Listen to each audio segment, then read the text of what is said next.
Good day, lecturers and fellow students. Welcome to our OPV self-film.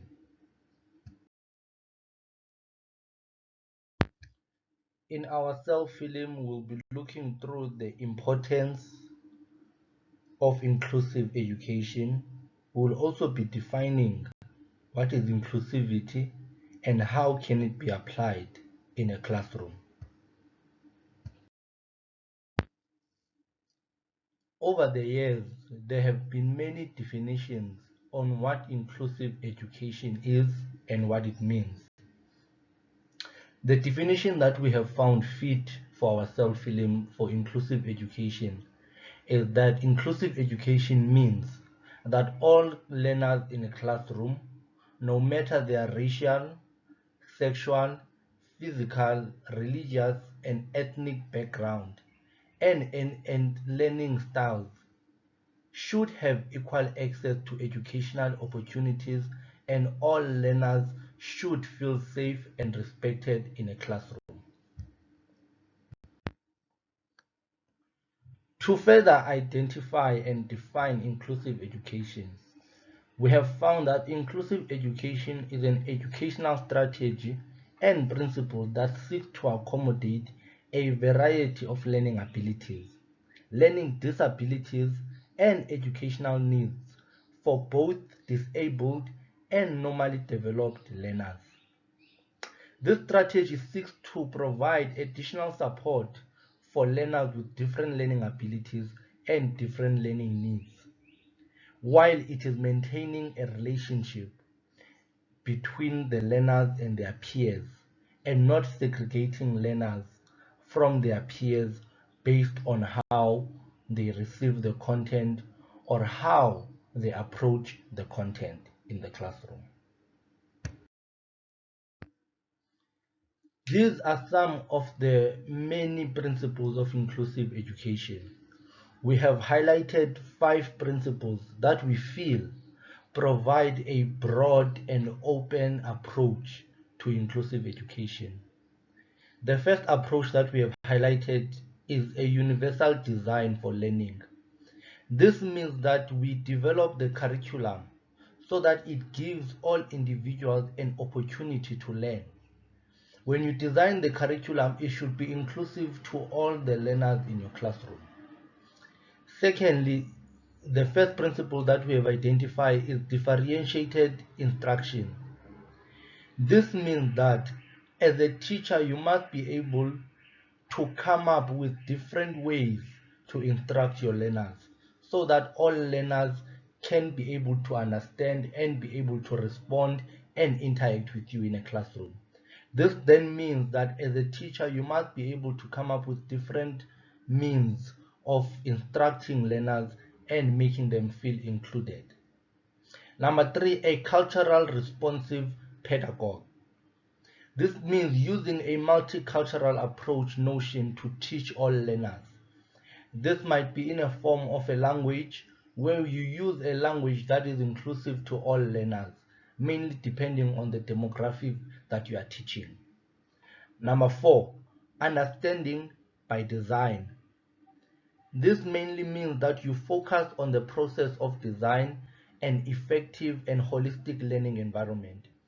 Your teaching should not be only limited to a certain teaching, but it should provide a holistic approach to develop the learner and develop them in any sphere of their lives. The fifth and last approach that we have identified is to promote social justice. As a teacher, if you are aware that your learners are different, you should be able to promote social justice in the classroom. This means that you make sure that everyone is included in the classroom and you prevent discrimination. As we have previously stated in our previous slide, that the most important thing in a classroom is that your learners should all maintain a relationship and they should be able to interact with one another. In this principle, we bring about the prevention of discrimination in a classroom where learners are able to respect one another and they are able to interact with one another.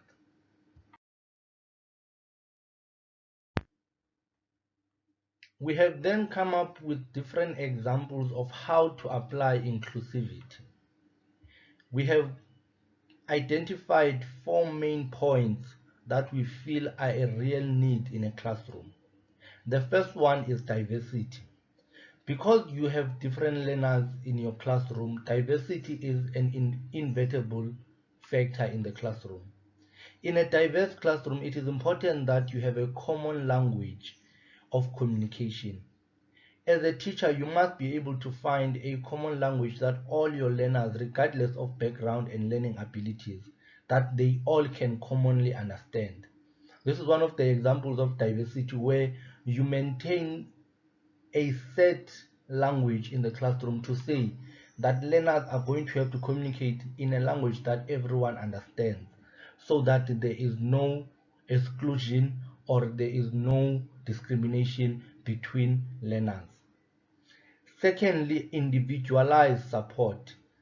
This is another example of applying inclusivity because you create a modified curriculum and find specialized individually focused teaching methods.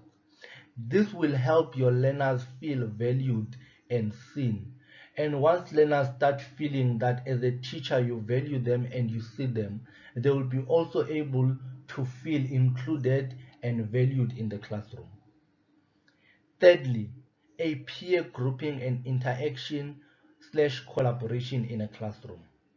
Creating an inclusive classroom allows and encourages interactions and socializing between learners, allowing learners to interact with one another and creating activities in the classroom like group works, allowing learners to learn from one another.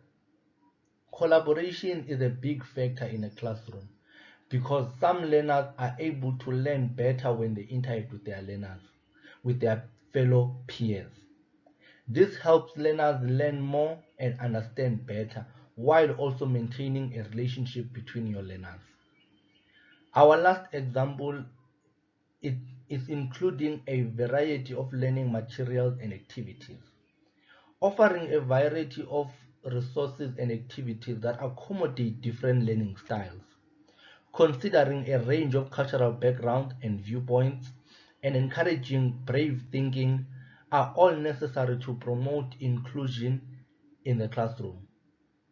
Students with varying learning styles can access the same concept in different ways when a single topic is taught through individual, small groups, and field trip assignments that are tactical, visual, and oral. This means that all your learners should be included in your teachings, where you allow your learners to interact with different resources. Either it's a visual resource where you use PowerPoint, where you use slides to teach in class, but all your learners should be able to interact with your content. To close off our presentation, the most important thing about an inclusive education is that you are creating a better generation. A generation that is able to respect each other, a generation that is tolerant, a generation that has empathy for the next person. Inclusive education is successive. It benefits everyone who engages with it, and it is crucial in having a learning environment that is catering and welcoming for everyone. To close off our presentation, we close it off from a quote from Mr. Desmond Tutu, where he said, inclusive, good quality education is a foundation for dynamic and equitable societies. Creating a dynamic and inclusive classroom benefits our society because we are going to have better people in our societies.